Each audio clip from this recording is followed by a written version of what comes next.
Bafethu mase sikhuluma iqiniso. Ngeke ngezwe kukhona izikhalo umakhe uvula ipage elisha because ulahlekelwe ipage lakhe bese lino 3 million followers and bayakhala bathi hayi ngesamfollow leli page lakhe lisha ngoba naso bengasifollow. Bafethu asikhulumeni iqiniso. Kungcono kusho mina nami anginama followers yabo.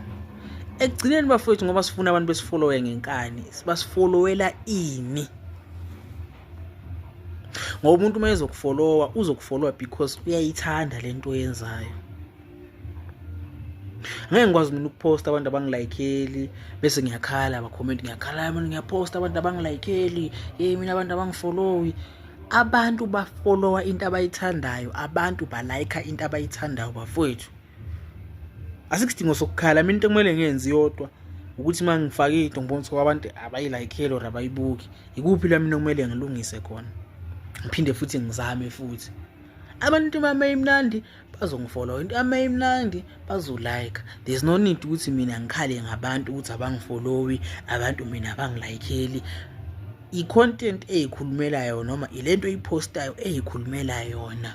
Mangizoposta into ngifake into bengayibuka abantu noma bengayilike, inkinga kuyobi kumina. Kumele ngibuke ukuthi ikuphi la kumele ngichecke khona, ikuphi la kumele ngilungise khona. Ngingakhala ukuthi angifollowa, angilikeelwa.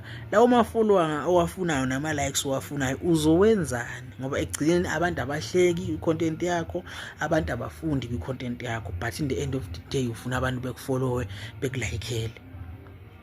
Udlala ufollow uthi ufollow.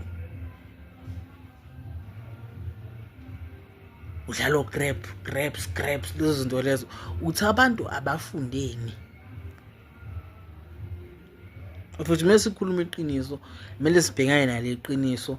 Akukho easy but kumele sibhekane nale iqiniso. Izinto nje ongayenza ngikusiza uma usufuna abantu bekulikeele or bekucommentele. Ngcono ngokukhuluma ngezinto ezitrendayo. People they will like for your comments, they will yabo bazokufollow. It is easy yabo. Hayi ukuthi ufuna abantu bekufollowe ngenkani. Ayisikhathi mase uthi uyampemba umuntu okhalayo, i-following yakhe kuba ngathi iningi, abantu akabafollowa kuba ngathi baningi kunabantu abamfollowayo yena. It's because vele i-following yakhe incane.